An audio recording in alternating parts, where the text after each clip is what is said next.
नमस्कार दोस्तों, मेरा नाम है जयंती झा। महाराष्ट्र में तूफान से पहले का सन्नाटा होता है ना, वही पसरा हुआ है।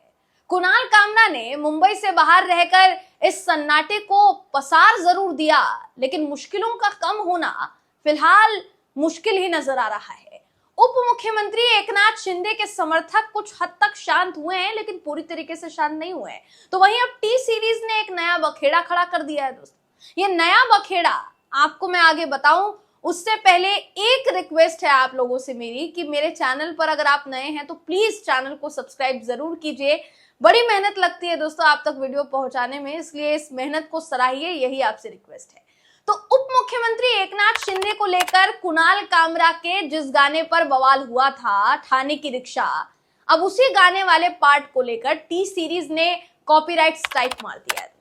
मैंने कुछ दिन पहले आपको ये दिखाया था, बाकायदा दिखाया था आपको कि कुणाल के कमेंट सेक्शन में किस तरीके से पैसों की बरसात हो रही है। लेकिन लग रहा है अब कि टी सीरीज को ये रास नहीं आया। कामरा के इसी वीडियो पर टी सीरीज ने स्ट्राइक भेज दिया दोस्तों। टी सीरीज का कहना है कि जिस गाने का इस्तेमाल कामरा ने किया है उस पर उसका कॉपीराइट है, लेकिन ये बात बिल्कुल समझ से परे है कि जो गाना गाया गया, यानी जो गाना गाया कामरा ने, उसका लिरिक्स से लेकर टोन तक, ट्यून तक कुछ भी सेम नहीं था। फिर ये कॉपीराइट की बला कहां से टपक गई भाई? उम्मीद है दोस्तों आप ये जानते होंगे कि कॉपीराइट कहते किसे हैं, लेकिन जो लोग नहीं जानते उन्हें मैं बताना चाहूंगी कि कॉपीराइट का जो इस्तेमाल है ये उस वक्त होता है जब कोई यूजर कहे कि किसी गाने का मालिक वो है और उससे बिना पूछे किसी ने उसका गाना इस्तेमाल कर लिया हो। अब ऐसी सिचुएशन में वो मालिक वाला कौन है? वो मालिक है टी सीरीज। दूसरे यूजर यानी कुणाल कामरा को वो चेतावनी दे रहा है कि मेरा गाना हटाओ। काम टी सीरीज ने किया है दोस्तों ये। हालांकि आप देखिए, इस मालिक टी सीरीज को कुणाल कामरा ने भी जवाब दिया है और कठपुतली कह दिया है। कुणाल ने बकायदा ये जवाब देते हुए कहा कि हेलो टी सीरीज, पैरोडी और व्यंग्य कानूनी रूप से फेयर यूज के अंतर्गत आते हैं। मैंने गाने के मूल बोल या संगीत का इस्तेमाल नहीं किया है। अगर आप इस वीडियो को हटाना चाहते हैं तो हर कवर सॉन्ग, डांस वीडियो जो भी आपके गाने पर बनती है उसे हटाइए। कुणाल ने टी सीरीज को जवाब देते हुए यह भी कहा है कि पहले एक काम कीजिए, डाउनलोड करके देख लीजिए मैंने क्या कहा है, क्या गाया है, क्या लिरिक्स इस्तेमाल किए हैं। अब सवाल यह भी है दोस्तों कि यूट्यूब कैसे वर्क करता है। देखिए, कामरा के जो कमेंट सेक्शन में भारी डोनेशन मिला है, वो सुपर थैंक्स का एक ऑप्शन होता है यूट्यूब में, वो ऑप्शन यूट्यूब देता है, उस सुपर थैंक्स के ऑप्शन के जरिए मिला है। अब ये उस वीडियो पे आता है जिसको पब्लिक किया गया हो या जिसके कमेंट सेक्शन पर कोई भी कमेंट कर सकता है।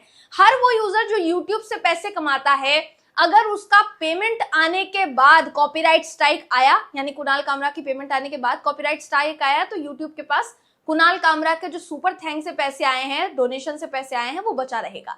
लेकिन अगर पेमेंट आया नहीं है और टी सीरीज के कहने पर वीडियो हटा दिया जाता है, तो कुणाल को जितना भी डोनेशन का पैसा मिला है वो गंवाना पड़ सकता है, जो कि भारी रकम है। सवाल तो ये भी है कि क्या वाकई जानबूझकर कुणाल को झुकाने के लिए ये कॉपीराइट मारा गया है? क्योंकि कामरा तो साफ कह चुके हैं, मैं माफी नहीं मांगूंगा, इस भीड़ से डरता नहीं हूं। अब ये जो नया भारत वाला जो वीडियो है, इसका YouTube क्या करेगा? YouTube नाम का भाग्य विधाता इस वीडियो का भाग्य क्या लिखेगा, इस पर सबकी नजरें जो है वो टिकी हुई है। मेरी भी नजर टिकी हुई है दोस्तों। देखते हैं कि क्या कुछ निकलकर सामने आता है। तब तक आपसे गुजारिश यही है कि मेरे चैनल के साथ बने रहें और जितना सपोर्ट आप लोग मुझे कर सके उतना सपोर्ट कीजिए। आपके सपोर्ट की इस समय सबसे ज्यादा दरकार है। देखने वाली बात ये होगी कि इस पूरे मामले में क्या अपडेट निकल कर सामने आता है। कोई अपडेट आता है दोस्तों तो वो लेकर मैं फिर हाजिर हो जाऊंगी। बाकी आपको भी अगर किसी टॉपिक पर कोई पूरा का पूरा विश्लेषण सुनना है तो आप मुझे कमेंट करके बता सकते हैं, उस पर अगला वीडियो हाजिर हो जाएगा। अभी फिलहाल के लिए आपसे अलविदा लेते हैं। अपनी राय कमेंट सेक्शन में कमेंट करके जरूर बताइएगा। अगली वीडियो में आपसे फिर मिलूंगी, तब तक के लिए नमस्कार।